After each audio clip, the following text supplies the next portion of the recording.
우리가 가정을 보면 혹은 그러한 연애를 하는 커플들을 보면 사랑한다고 말하면서도 또 가장 그 가까운 사람에게 상처를 주기도 합니다.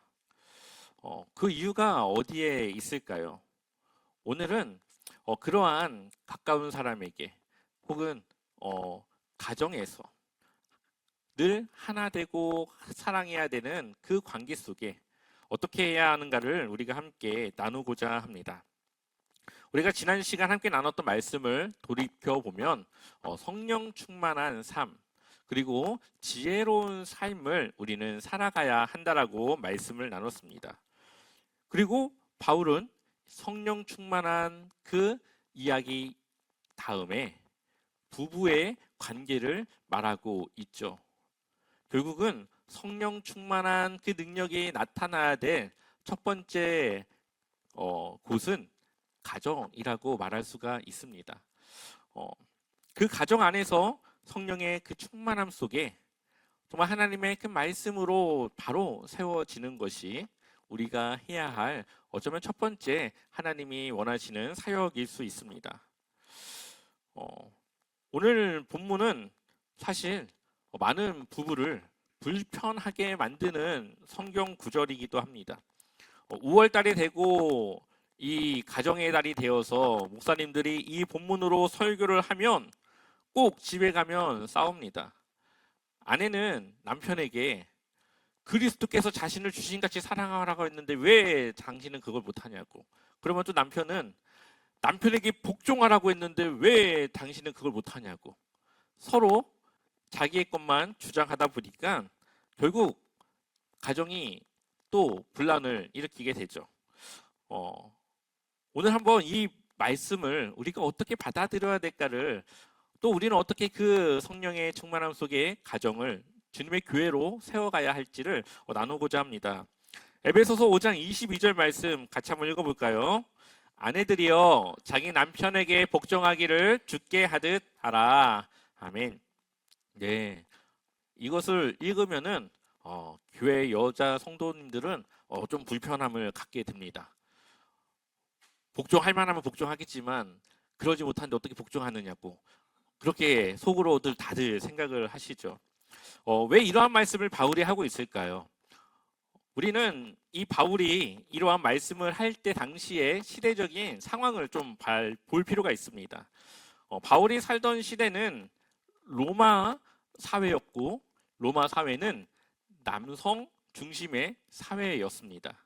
특히 이 집안에서는 가정에서는 남편은 거의 신적인 존재였다라고 볼 수가 있습니다. 이 가정의 주인은 남편이었고 자신의 아내 또한 남편의 소유물과 같은 관계였다라는 거죠. 때문에 남편은 가정 안에서 권력을 가진 권력자고 아내는 그러한 권력자에게 복종해야 되는 그러한 상황이었습니다. 중요한 것은 남편은 아내에게 해줄 것이 없어요. 아내는 남편에게 복종하고 이것저것 해야 되지만 남편은 아내에게 뭐뭐 해야 된다라고 하는 그러한 것이 없었습니다. 그러니까 가정 안에서는 자녀건 아내건 다 그 남편이라고 하는 그 남성이 권력을 휘두르며 그것을 이끌어가는 그러한 사회였습니다.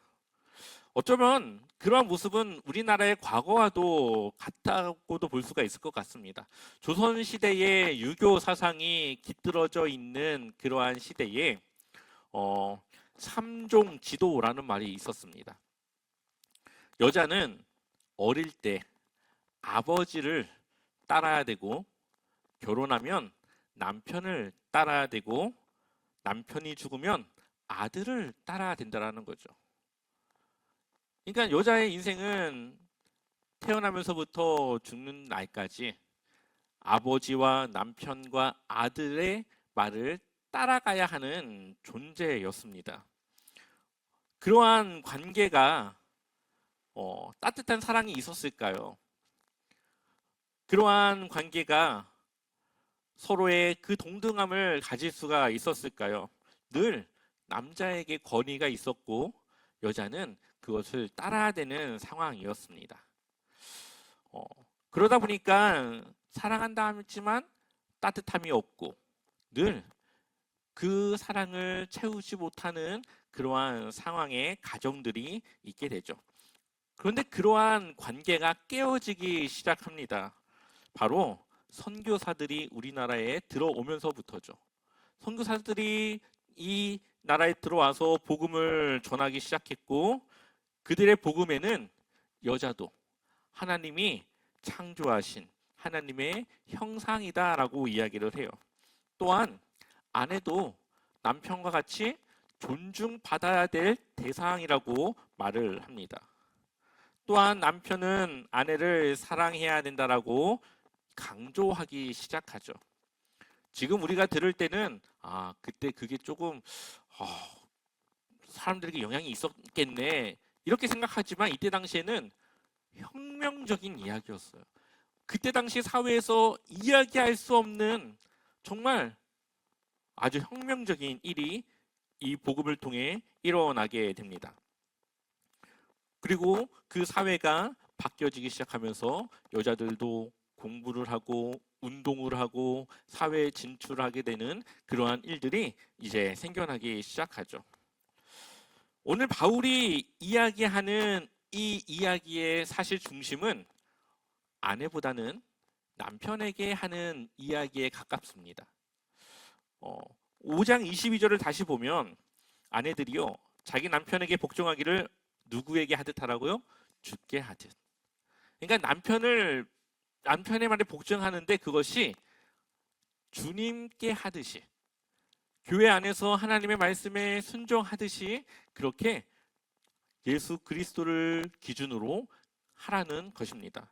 그리고 5장 25절 우리 같이 읽어보겠습니다.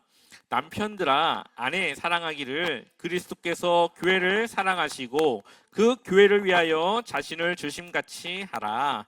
아멘. 남편의 기준은 예수 그리스도죠. 그래서 예수 그리스도께서 교회를 위하여 자신을 중심같이 그렇게 사랑하라고 말하고 있습니다. 예수님께서 자신을 교회를 위하여 주셨는데 어떻게 주셨습니까? 목숨을 다해서 목숨을 십자가 위에서 내어놓기까지 교회를 사랑하셨죠. 바로 남편에게 요구하는 사랑은 바로 그러한 생명을 건 사랑을 이야기하고 있습니다. 사실 이 말을 이때 당시 상황에 놓고 보면 여자들은 원래 복종을 하고 있었어요. 근데 그 복종의 대상을 조금 이제 주님으로 기준을 맞춰서 그러한 마음으로 이제 바뀌어진 그러한 하나님이 나의 삶의 주인 되어 주신 그러한 기준으로 똑같은 거지만 주님을 위한 마음으로 하라고 이야기하고 있어요. 근데 이때 당시 남자들은 아내를 위해서 아무것도 하지 않지만 이제는 그 삶을 뒤집어서 생명을 주기까지 사랑하라고 말하고 있습니다. 그리스도께서 우리를 위하여 사랑하시고 자신을 주신 같이 사랑하라고 말하고 있죠. 주님께서 우리에게 자신을 주신 것은 단지 생명을 주신 것만이 아닙니다. 그는 하나님이셨지만 인간으로 오셨고 그는 천군 천사를 불러 모든 것을 쓸어버릴 수 있었지만 무력을 행사하지 않으셨습니다. 또한 우리를 사랑하기 때문에 수치와 고난과 고통과 자신의 그러한 자존심까지도 내려놓으셨습니다. 이것이 바로 주님께서 교회를 위하여 사랑하신 자기 자신을 내어주신 모습이죠. 그럼 남편에게 무엇을 요구하는 겁니까? 신과 같은 권력을 가졌지만 가정에서 이제는 그것을 버려야 된다. 낮아져야 된다. 그 전에는 모든 것 위에 우뚝 섰지만 이제는 그 자리를 바꿔야 된다. 지금 그 삶을 바꿔서 권력을 내려놓고 동등한 위치에 그러한 삶을 살아가야 된다라고 말하고 있는 거죠. 이것이 얼마나 이때 당시에 파격적인 것이었을까요? 그러나 복음은 그 남편의 관계를 이제는 아내의 우위가 아니라 오히려 섬기며 사랑하는, 생명까지도 내어줄 수 있는 그러한 관계로 바뀌어져야 됨을 말하고 있습니다. 물론 이것을 지금 우리의 시대로 적용한다면 조금은 다를 겁니다. 왜냐하면 가정에서의 권력은 이제는 거의 비슷하기 때문이죠. 그렇기 때문에 이 말씀은 어쩌면 우리에게는 두 가지 다 해야 된다는 것을 말한다고 볼 수가 있습니다. 복음은 우리에게 힘이 있는 사람이 먼저 희생해야 되고 권력을 가진 사람이 먼저 낮아져야 된다고 말하고 있습니다. 그것이 바로 십자가에서 주님께서 우리에게 보여주신 사랑이기 때문이죠. 또한 그 사랑은 조건이 없었고 희생하는 것이고 끝까지 책임지는 것이었습니다. 바로 바울은 그때 당시 남편들에게 그것을 요구하고 있고 지금 우리에게 두 부부에게 바로 그러한 서로 간의 사랑을 이야기하고 있다고 볼 수가 있습니다. 그런데 우리가 여기서 꼭 짚어야 될 부분은 사실 많은 가정에서 사랑하지만 그것이 잘 받아들여지지 않는다라는 겁니다.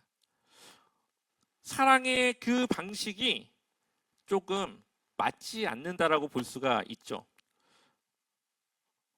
어떠한 가정에서 남편이자 아버지는 그 가족을 사랑했고 그 가족을 위해서 열심히 희생하며 책임감을 가지고 돈을 벌고 일을 하고 그렇게 살아갑니다.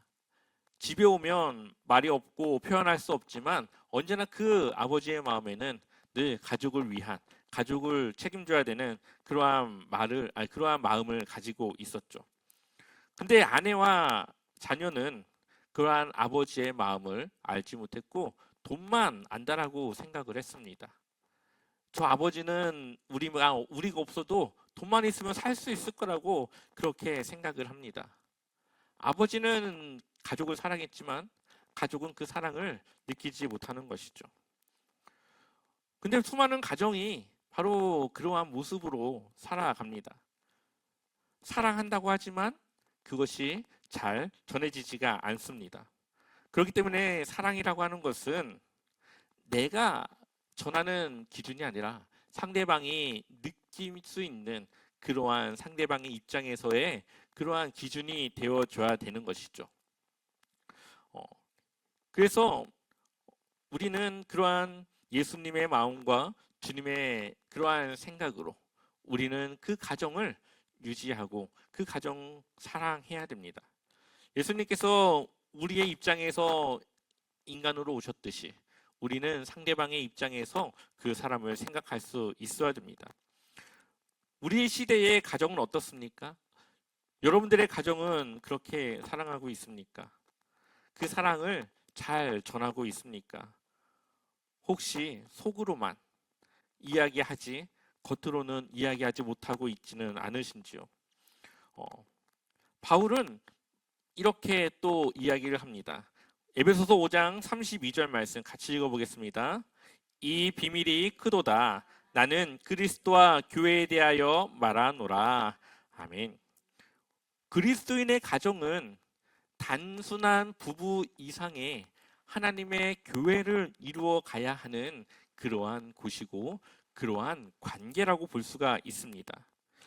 그리스도와 교회의 관계와 같이 부부의 관계가 그렇게 서로를 위한 관계가 되어줘야 되는 것입니다. 바로 그렇게 복음의 관계를 맺어 가야 한다는 것이죠. 아마 오늘 이 말씀을 들으면서 어쩌면 이런 마음을 가지신 분들이 있을지 모르겠습니다. 나는 그렇게 하는 것이 조금 어려운 성격인데 이미 관계가 많이 틀어져가지고 지금은 회복하기가 너무 힘들 것 같은데 지금 내가 평생을 이렇게 살았는데 이제 바꿔나가기가 조금 어려운데 라고 생각할 수 있죠. 그러나 지금 하지 않으면 관계는 더 틀어지고 더 멀어집니다. 지금 바뀌지 않으면 그 이유는 더 바뀌어지기 힘들어집니다. 그래서 바울은 성령 충만함 이후에 우리에게 바로 그러한 변화를 이야기하고 있는 것이죠. 우리가 성령의 충만함 속에 정말 하나님의 그 말씀을 따라 살아가는 그러한 삶 속에 우리는 그러한 하나님의 가정을 이루어 나갈 수 있습니다. 그것은 하나님이 나로 하여금 할 수 있게 하는 것이 아니라 내가 그것을 하고자 할 때 하나님은 그것을 할 수 있도록 우리를 도우신다라는 거죠. 예수님은 우리를 사랑하실 때 우리가 괜찮은 사람이기 때문에 사랑하신 것이 아니었습니다. 부족했고 우리는 우리밖에 모르는 이기적인 사람이었고 또 하나님보다 더 사랑하는 것들이 많았던 우리를 위해 자신을 희생하고 이 땅에 오셨다는 것을 우리는 기억해야 됩니다. 우리의 사랑은 바로 그와 같이 내 남편이, 내 아내가 내 마음에 들지 않고 또 내 정말 별로 사랑하고 싶지 않은 그러한 모습이어도 주님의 그 마음과 생각으로 먼저 표현하고 먼저 다가가는 것입니다. 그럴 때 내가 기대하지 않았고 생각하지 않았던 그러한 변화가 하나님의 그 능력 가운데 나타나는 겁니다. 바로 그리스도인의 가정은 우리가 받은 사랑과 같이 그러한 사랑을 전해야 되는 것이죠. 우리가 누군가를 사랑하기 어려운 이유는 능력이 없어서가 아니라 어쩌면 내가 받은 그리스도의 사랑의 그 은혜를 잊어버렸기 때문일 수 있습니다. 그 말씀은 우리에게 더 잘하라고 말하기 전에 내가 어떻게 하나님께 사랑받았는지를 우리는 다시 한번 돌아보고 기억해야 됩니다. 혹시 지금 여러분들의 가정이 내부적으로 어렵진 않으신지요? 서로 관계가 식어 있진 않는지요? 대화가 줄어 어떠한 말을 해야 될지 모르는 관계일 수도 있습니다. 아니면 마음은 있지만 표현하기 어려운 조금 어색해진 관계일 수도 있겠습니다. 관계를 바꾸는 것은 작은 사랑의 시작부터 해야 됩니다. 나의 따뜻한 한마디가 그 가정을 바꿔나갈 수 있습니다. 미안하다, 고맙다, 사랑한다, 함께해서 너무나도 좋다, 마음이 없더라도 표현을 한번 해보십시오.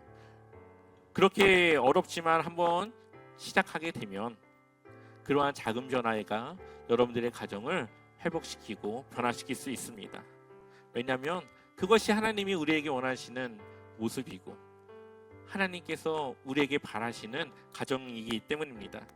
십자가는 내가 먼저 낮아지는 것이고 먼저 다가가는 것입니다. 또한 오늘 말씀 우리가 한 가지 기억해야 될 것은 그 시작은 내가 먼저 해야 된다라는 거죠. 기다리기보다 먼저 한번 다가가서 따뜻한 말 한마디를 건네보십시오. 그러면 그 상대방이 지금 바로 표현하진 않지만 그 마음은 조금은 다른 생각과 마음을 가질 겁니다. 왜냐하면 하나님의 사랑을 우리도 처음에 몰랐지만 나중에서야 깨달았기 때문이죠. 우리는 예수님처럼 완벽하게 사랑할 수 없지만 예수님과 같이 예수님을 따라 사랑하려고 노력할 수 있습니다. 그 노력부터 시작되는 것입니다. 오늘 이 시간 이후로 여러분들의 가정이 달라지고 회복되어지길 소망합니다. 물론 저희 가정도 그렇게 주님의 그 사랑으로 채워나가야 될 것 같습니다. 우리의 표현이, 우리의 입술의 그 말이 또 내가 상대방을 대하는 그 분위기와 그 태도가 달라져서 우리 제자와 삼교회 이 가정이 정말 주님의 정말로 교회로 세워지는 그러한 복된 가정 되기를 축원합니다.